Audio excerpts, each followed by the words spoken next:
ఏలూరు జిల్లా నిజువీడు పట్టణంలో ఎంపైర్స్ కాలనీలో ఏసీబీ రైడింగ్ తీవ్ర సంచలనం కలిగించింది. Social welfare college hostel warden Nagamani 30,000 రూపాయల నగదు లంచం తీసుకుంటూ పట్టుబడ్డారు. హాస్టల్ స్వీపర్ గా విధులు నిర్వహిస్తున్న ఝాన్సీ అనే ఉద్యోగిని లంచం డిమాండ్ చేయడంతో ఏలూరులో ఏసీబీని ఆశ్రయించినట్లు ఏసీబీ డీఎస్పీ సుబ్బరాజు వెల్లడించారు. కేసు నమోదు చేసి దర్యాప్తు చేస్తున్నట్లు వివరించారు.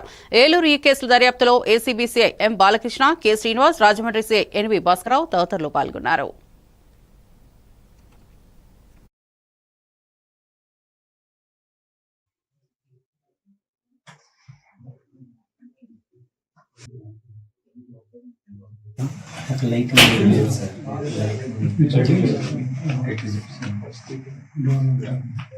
చెందిన ఝాన్సీ అనే ఆవిడ న్యూజివీడ్ ఎంప్లాయీస్ కాలనీలో ఉండే సోషల్ వెల్ఫేర్ గర్ల్స్ కాలేజీ హాస్టల్లో అవుట్ సోర్సింగ్ సర్వెంట్ గా పనిచేస్తున్నారు.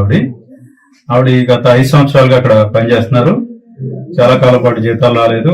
రీసెంట్ గా కొద్దిగా జీతాలు వచ్చినాయని చెప్పి తర్వాత ఈ పోస్ట్ లో ఆవిడని కంటిన్యూ చేయడానికి ఆ హాస్టల్ కి సంబంధించిన వార్డెన్ అంటే హాస్టల్ వెల్ఫేర్ ఆఫీసరు నాగమణి గారు గత మొన్న డిసెంబర్ నెల నుంచి ఆవిడకు ఉద్యోగాన్ని రావద్దు, నువ్వు 1,00,000 రూపాయలు తీసుకొస్తేనే నువ్వు ఉద్యోగంలోకి రానిస్తానని చెప్పేసి ఆపేయడం జరిగింది. దాని మీద ఆవిడ అంత డబ్బులు నేను ఇచ్చుకోలేను, నాకు జీతాలు కూడా సరిగ్గా రావట్లేదని చెప్పేసి 50,000 అని చెప్పేసి మళ్ళీ 50,000 తగ్గించారు. అప్పటికి 30,000 ఇస్తానని చెప్పేసి ఇవిడ ఒప్పుకున్నారు.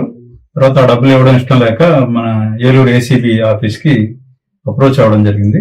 తర్వాత మేము ప్రిలిమినరీ ఎంక్వైరీ చేసి ఈ రోజు సాయంత్రం ఒక ట్రాప్ ప్లాన్ చేశాం. దానికి సంబంధించి ఈ రోజు సుమారు రాత్రి 8 గంటలకి ఎంప్లాయీస్ కాలనీలో ఈ నాగమణి గారు అద్దెకుంటున్న ఇంట్లో ట్రాప్ కండక్ట్ చేయడం జరిగింది. ఈ ట్రాప్ టైంలో ఈ నాగమణి గారు ఆవిడ భర్త రామోజీరావు, అతను ప్రైవేట్ ఎంప్లాయీ, వీళ్ళిద్దరూ కూడా ఈ ఫిర్యాది ఝాన్సీ దగ్గర 30,000 రూపాయలు లంచం సొమ్ము తీసుకోవడం జరిగింది. కెమికల్ టెస్ట్ కూడా కండక్ట్ చేయడం జరిగింది. దాంతో అంతా కూడా పాజిటివ్ రిజల్ట్ వచ్చింది. దీనికి సంబంధించి ఫర్దర్ గా మిగతా డీటెయిల్స్ అన్ని కూడా ఎంక్వైరీ చేస్తున్నాం. ఎంక్వైరీ అనంతరం వాళ్ళని కోర్టుకు హాజరు పెట్టి నెక్స్ట్ చర్యలు తీసుకుంటాం. సార్, ఇప్పుడు మీ దృష్టికి వచ్చిన విషయం ఈ ఝాన్సీ ఒక్కడితేనా, మిగిలిన వాళ్ళు కూడా ఏమన్నా కంప్లైంట్ ఇచ్చున్నారు సార్? ప్రజెంట్ ఇది ఈ హాస్టల్ సంబంధించి